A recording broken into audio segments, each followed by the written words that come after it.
Почитувана бевте и советник еден период, доста ревно се ни ги пратевте работите во Охрид, меѓутоа очигледно дека ангажманот во собранието во Република Македонија некако сте да кажам закаснале со одредени информации, односно не сте закаснале, се затаиле, меѓутоа тоа не е ништо страшно, затоа сум јас тука да ви кажам.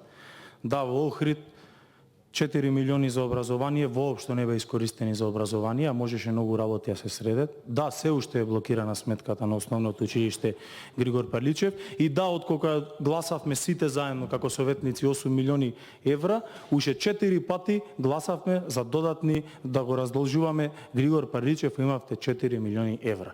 Зошто? Затоа што тие сите 8 милиони евра ги користевте, извините, не вие, туку локалната самоуправа ги користеше за она што треба да представува договарање или преговарање со сите оние правни лица кои што сакаат да си го исплатат својот долг, односно да го реализираат сето она кое што го сработиле по однос на финансиска сатисфакција, кој се откажуваше од камати, кој со одреден процент на намалување на главнината, како и да е, тоа се заврши, меѓутоа во образованието, да повторам уште еднушка, ниту пола цент не се вложи, а имаше 4 милиони евра.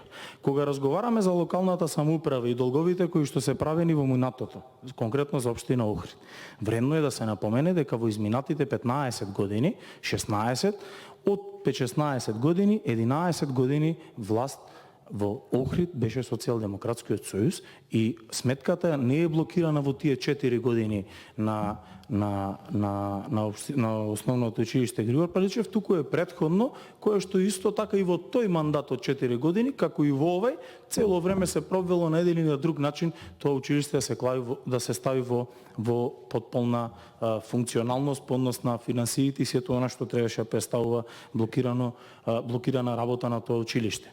По однос на Тарпеца с колекторот воопшто не го спомнав и прочистителните станици, за таму е од суштинско и од насушна... Како? Ке ви објаснам сега, значи полек. Од Пратенички имате право на контрреплика, ве молам. Значи генерално гледав јас цело време културно да ве сослушувам и да најдам начин на... Од кога оде фона? Од вас се учев, да ви кажам, колешке, кога дека сме на седници, затоа. Да, ве препознав по гласот. Да, драго ми е Кирил Пецаков. Во делот на Тарпеца, за да изградиме она што треба пречистителни станици, да, ќе се изградат, меѓутоа, ако добро се сеќавате, рокот за изградба, кој што Зоран Заев го даде и се сликаше во Охрид пред пречистителната станица во Понмолје, беше март 2020 година.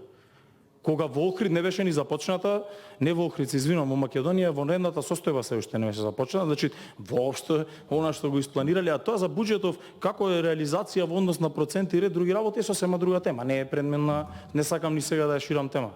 А иначе за Охрид, односно Тарпејце, од суштинско значење да се изгради канализационата мрежа на која што ќе следи и колекторскиот систем. Доколку Зоран Заев го завршеше колекторскиот систем во март 2020 година, како што на пречистителната станица се сликаше и кажа, сега ќе беше лесно вториот дел, втората фаза од проектот, кој што треба да назначи изградба на канализациона мрежа, да ја изградиме и да ја поврзиме на колекторот. Иначе, точно е, фазите се тие, не е тоа спорно.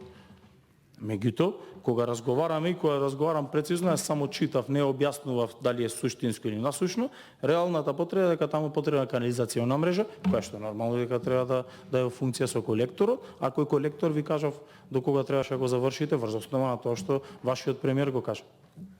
Благодарам.